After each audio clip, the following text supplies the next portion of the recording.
Alright, what's up guys? My name is Zach, and today I am driving a 2023 Mazda CX-50 Meridian, and I am joined by Scott and Eric, and we're going to take it off-road to see if it's actually, good off-road like Mazda says. So what do you guys do? We work for Motor Biscuit. We're riders. I'm on SUVs. Eric's on trucks. Cover trucks. So we're riders. What has been your guys' experience with vehicles like this, like the CX-50 and Mazda products? Well, from my own experience, I recently had a CX-30 as a rental car for the week of my wedding, and I was expecting it to drive pretty much like any other crossover, just basic transportation, and I was so pleasantly surprised to find that it actually had some soul and spirit, and it was a blast. It seems like this is in a similar vein, but obviously much more capable. So you guys took this out before me. What was your guys' impressions? It was not challenging. It was absolutely incredible what a vehicle like this is able to do. It's just not what you would expect. Yeah, when we sent it up this hill, I was shocked that you just go. All right, we are going to do a water crossing, so I'm going to put my window up. Everyone ready? Yep. Let's go.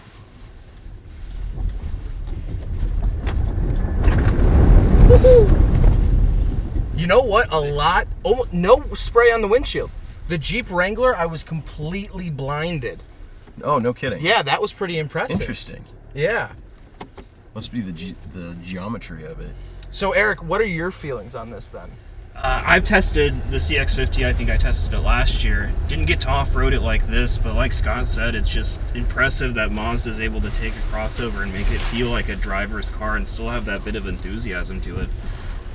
Because usually they can feel kind of NPC. But I just don't think that's the case here. Yeah, I am thoroughly impressed. And so I tell this story all the time, but I have a Mazda 3. I'm a big fan of national parks. And so I was recently down in Texas, and I three-wheeled my Mazda 3 trying to rock crawl it. And it was surprisingly capable for being like a little hatchback. So this is like pushing that, to the nth degree. And it's really impressive. All this stuff has been really easy so far. I mean, I don't know if we'll come to something, but it really handles everything on this course with ease, this is more than 99% of than anyone will ever do off-road. This is pretty intense stuff. And I think Mazda says they know that, the buyer of this vehicle. Well, so when they unveiled this, I was originally told Mazda was going to do a dedicated off-roader, and then I was like, okay. Same thing happened to me on the way up this. Same exact thing. We'll be editing that out. Just kidding.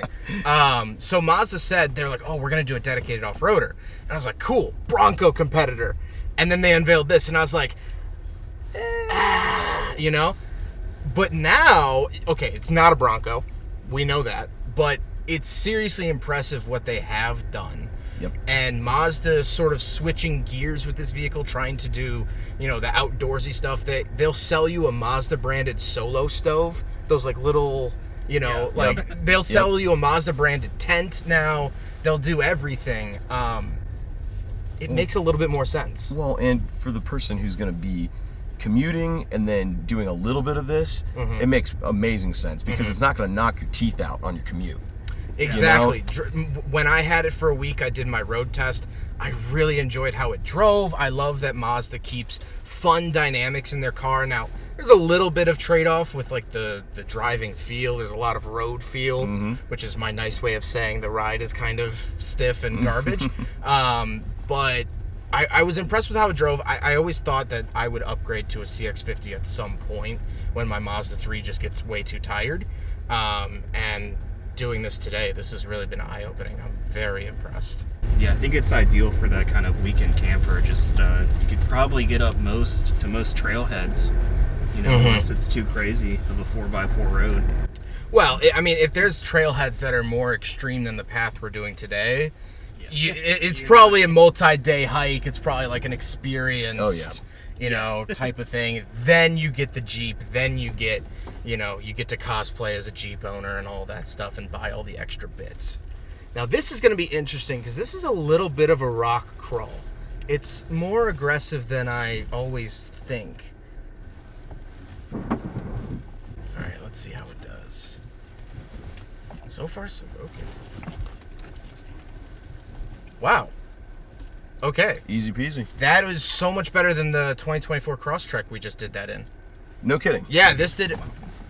little bump. But that was so much... The Crosstrek really... It didn't struggle, but it was very unhappy to do that. Yeah. The CX-50... I wonder right if through. that has to do with the transmission, since the Crosstrek has a CVT. Yeah, so this has That the and tires. 6-speed, which I've always loved the 6-speed. And I believe this is the 2.5 turbo as Yeah. well. I think that's a really fantastic setup that Mazda's doing.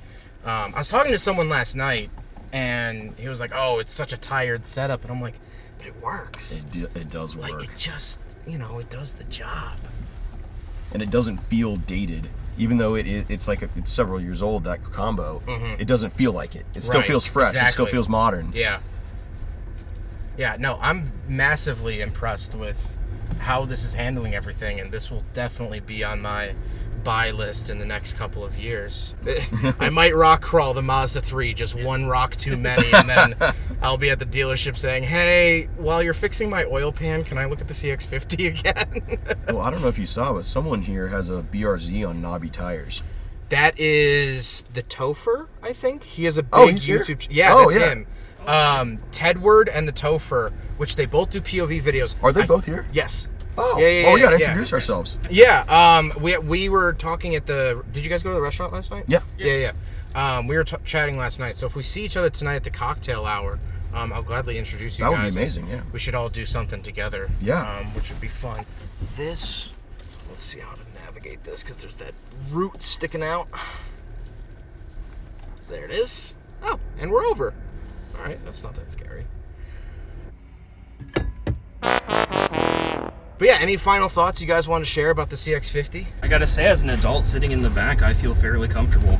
And that is a big That's deal. a big win. That's a That's big huge win.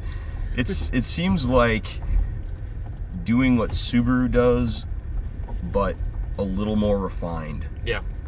And that's big. And I'm a Subaru fanboy. My wife has a Subaru. I have a Subaru. We love Subaru.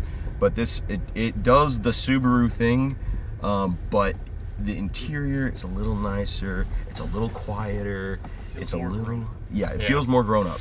Yep. We're driving over relatively harsh terrain, and we're having a conversation. Yeah, At exactly. a regular level. Exactly. So where can they find your guys' stuff? We're at motorbiscuit.com. SUVs and trucks sections. You can see us there, along with all of our colleagues who also do amazing work. And we're starting to do some more stuff on YouTube and on our social channels, so you can check us out there. Braden, our social guy, is fantastic. So, yeah. Well, cool. I appreciate you guys hopping in for this video, and thank you all for watching. I'll catch you next time.